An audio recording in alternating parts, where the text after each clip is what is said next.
what's the quickest way to put together financial statements in Excel? So let's assume for the moment that that Excel is the solution, that there's no other way to put together financials. Because will tell you, for example, with the QuickBooks Statement Writer, which may be going out the door, there's a cool mechanism by which you can combine different accounts into single line items in different ways than you can combine them in the existing chart of account structure. So that's a cool feature about that, but it's a bit of a pain to use.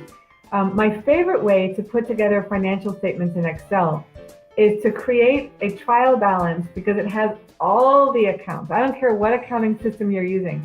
You want a trial balance with all of your accounts, assets, your liabilities, your equity. Look, I'm waving my hand like you don't call, you don't write.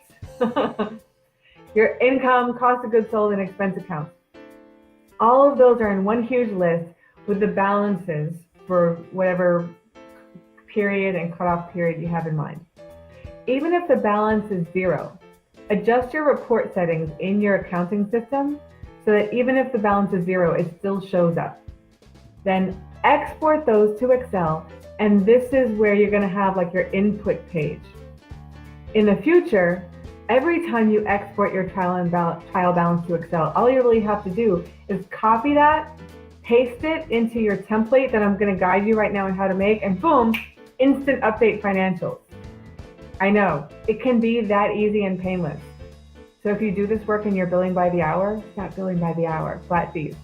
Anyhow, you export the trial balance to Excel, then separately you have your outputs, your beautiful financial statements, your balance sheet, your income statement, your statement of cash flows if you have one. Create those accounts and create that structure in a beautiful way that you want to express those financials to people who are using them. Investors, the board of directors, your management team. And then here's the third piece. You go back to the trial balance and you add a column to round those figures. So put them in, if your debits and credits are in separate columns, use a formula to have them in a single column, debits positive, credits negative. And then add another column to round these to the nearest dollar, because financial statements aren't presented with pennies. So round to the nearest dollar. If you want to round to the nearest $10 or $100 or $1,000, depending on the situation, you can do that too with the round function, which I'm going to type here, equals round. And then have another column with your balance sheet tagging. So remember those gorgeous financials that you created, even though they don't have any numbers yet? Oh, hey, Ro. Oh, fantastic. I'm so glad the first question's about Excel.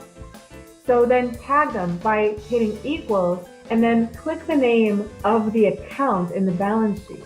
So if you have, let's say, 5 different accounts, bank accounts, checking accounts, savings accounts, a payroll account, a tax account, a petty cash account, you can tag them all with a one line item in your balance sheet, which is typically called cash. Or if you want to get fancy, which I'm not opposed to, cash and cash equivalents. To use this tagging system to tag every single account as an asset, liability, equity, and in your balance sheet, even your income and expense accounts are just going to get tagged as retained earnings. Or if you're in an LLC, it might be called owner's equity or members equity or partner's equity. If you're in a nonprofit, it might be called unrestricted net assets.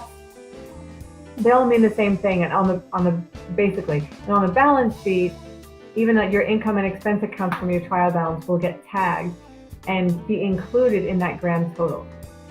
The next thing that you'll want to do is do the same tagging in a separate column for your income statement accounts. Only tag your income, cost of goods sold, and expense accounts, and tag those with your balance sheet line items. Tag those with your income statement line items. Hey, Donna! Welcome to the show. So glad you're here. Now, there are 2 more steps, and then believe it or not, you're done. 2 more steps is at the bottom of the trial balance, you need to add a row called rounding. Because believe you me, you're never going to want to be in a position in which you get the 1 + 1 = 3 error.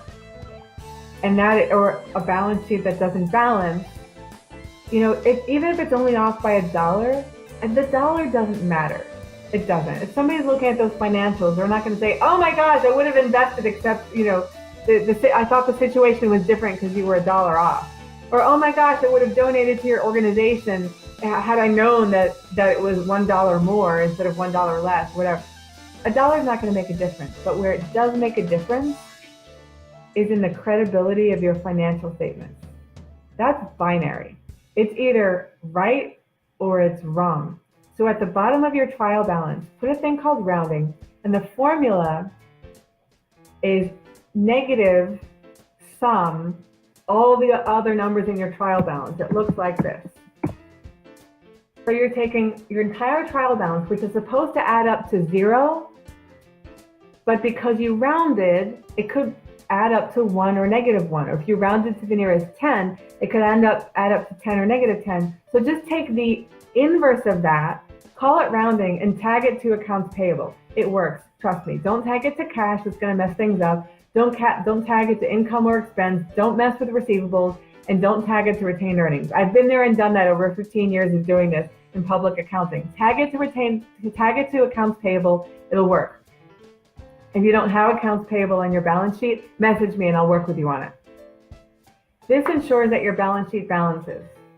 The final step is to actually put in the formulas in your financial statements which reference this trial balance template that you've created.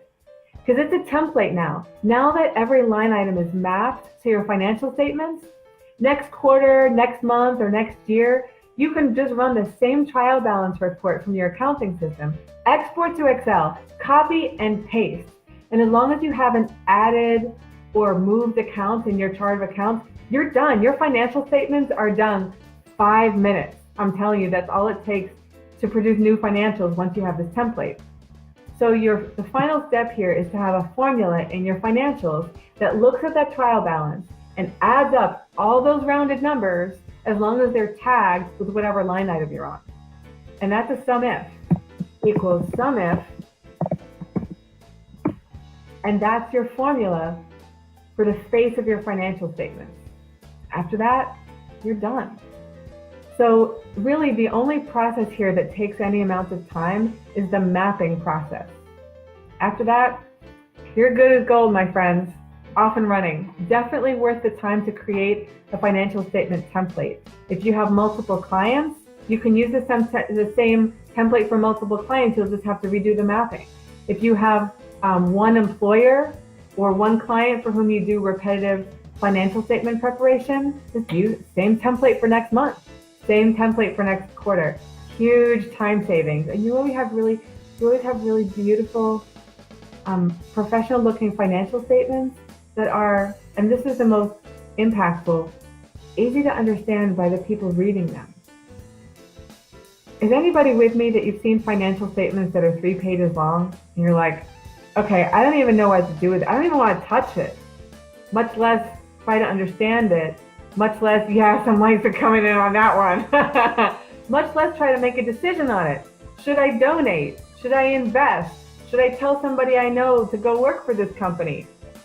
If you can't tell what their financial situation is, then you don't know an important piece of their reality. If you're on a board of directors, how can you make a decision if the financials are 3 pages long and so convoluted you don't even know what's going on? With professionally and presented financials that are presented in a standard way, even if you've never seen financials before, I guarantee with 5 minutes of training, you can start to see some insights and have your aha moments and go, oh, I got it. In that case, we should do this and not that.